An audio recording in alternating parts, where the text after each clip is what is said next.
ada kamera. Halo, assalamualaikum warahmatullahi wabarakatuh. Halo sobat mahasiswa, dimanapun mahasiswa berada. Baik, pada kesempatan kali ini kami akan membahas materi pelanggaran peraturan yang ada di sekolah. Nah, sebelum itu pasti ada jawab pertanyaan, apa itu pelanggaran yang ada di sekolah? Baik, 10 menit bersama saya bersenang-senang. Oh my god! Wow! Langsung saja kita kepada narasumber kita yang pertama. Halo Tria. Hai. Gimana kabarnya siang hari ini? Baik. Kan sebelumnya kita sudah membahas tentang pelanggaran peraturan yang ada di sekolah. Nah, bagaimana sih menurut Tria? Baik. Di sini saya akan membahas satu persatu, yaitu pertama peraturan sekolah. Peraturan adalah suatu ketetapan telah ditetapkan untuk dijalankan. Sedangkan pelanggaran adalah suatu ketetapan yang telah dibuat dan disepakati bersama tapi tidak dijalankan. Nah, apa saja sih bentuk peraturan yang ada di sekolah? Bentuk-bentuk yang ada di peraturan sekolah yaitu peraturan kehadiran. Jadi di setiap sekolah kan telah ditetapkan waktu yang disepakati bersama, yaitu di berbagai sekolah biasanya ditetapkan jam kedatangan sekolah untuk yaitu masuk jam 7. Pelanggaran yang sering dilakukan siswa yaitu mereka datang telat seperti mereka datangnya jam 7.30 sedangkan masuknya jam 7. Selanjutnya yang kedua yaitu peraturan seragam sekolah. Jadi di setiap sekolah telah ditetapkan seragam yang akan dipakai, seperti SD memakai putih merah putih, SMP memakai putih biru, dan SMA memakai putih abu-abu. Jika anak SD memakai seragam SMP, itu sudah termasuk pelanggaran yang ada di sekolah. Dan jika anak SMA memakai pakaian olahraga ketika hari Senin, sedangkan hari Senin telah ditetapkan memakai putih abu-abu, itu juga termasuk pelanggaran yang ada di sekolah. Selanjutnya adalah peraturan etika. Etika adalah moral sikap terhadap guru, siswa lain, dan lingkungan sekitar sekolah. Etika yang baik adalah terhadap guru seperti menghormati guru, tidak melawan kepada guru, dan melakukan apa yang dia suruh. Seperti kita menghormati orang tua di rumah, begitu juga kita menghormati guru di sekolah.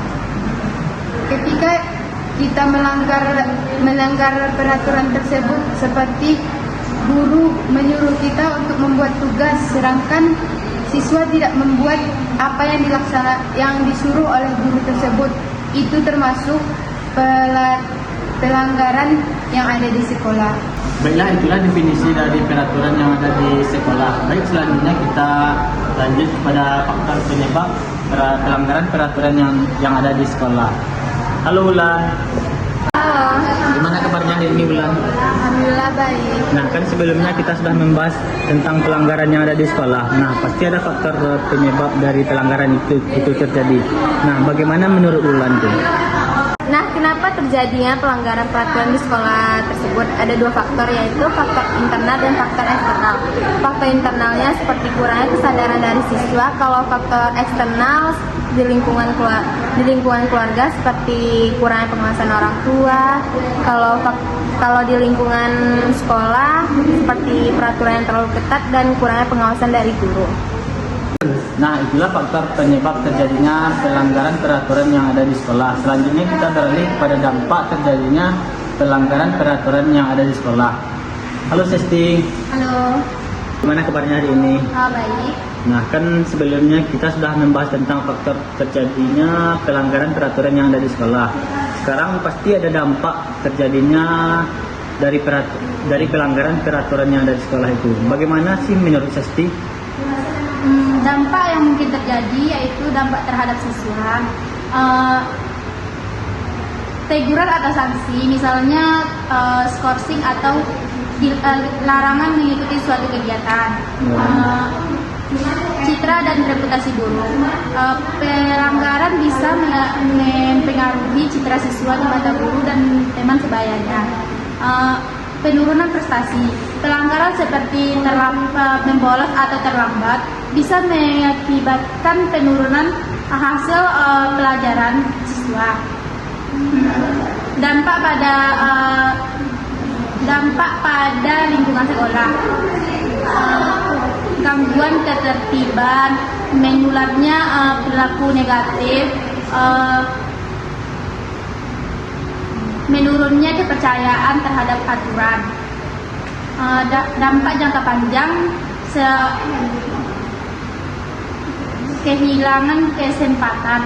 Pelanggaran seperti tindak kriminal atau kekerasan dapat bisa menyebabkan siswa dikeluarkan dan sulit untuk mengikuti dan sulit untuk melanjutkan di tempat lain.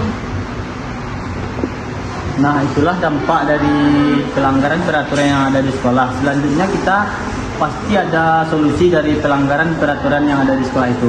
Nah, selanjutnya dengan rekan saya, Hai Kurnia Sandi. Halo. Gimana kabarnya hari ini? Alhamdulillah baik. Nah, kan sebelumnya kita sudah membahas tentang dampak dari pelanggaran peraturan yang ada di sekolah. Nah, pasti dari dampak tersebut ada solusinya untuk mengatasi pelanggaran peraturan yang ada di sekolah. Bagaimana sih menurut Sandi? Menurut pengalaman saya, untuk mengatasi pelanggaran di sekolah ini, yaitu yang pertama meningkatkan kesadaran para siswa untuk mematuhi aturan di sekolah. Yang kedua, para orang tua dan guru memberikan teladan atau contoh kepada para siswa. Yang ketiga, pihak sekolah harus konsisten dalam melaksanakan aturan-aturannya. Yang keempat, komunikasi antara siswa, guru, dan orang tua harus terjalin dengan baik supaya nanti memudahkan untuk mengontrol dan mengevaluasi para siswa. Nah, itulah solusi dari pelanggaran peraturan di sekolah yang telah disampaikan oleh narasumber yang keempat. Dapat disimpulkan bahwa melanggar peraturan sekolah dapat berdampak negatif bagi siswa di lingkungan sekolah dan proses pembelajaran. Pelanggaran ini dapat menyebabkan teguran, sanksi, gangguan ketertiban, bahkan siswa mendapatkan skorsing karena melakukan pelanggaran, serta siswa mendapatkan kerugian jangka panjang seperti kehilangan kesempatan dalam pendidikan. Baik teman-teman semuanya, itulah hasil diskusi kami hari ini sebagai melengkapi tugas ujian akhir semester kami dengan Ibu Sylvia Marni selaku dosen pengampu filsafat. Dalam kesempatan kali ini yaitu galak-galak santai. Tapi mohon maaf atas segala kesalahan. Assalamualaikum warahmatullahi wabarakatuh.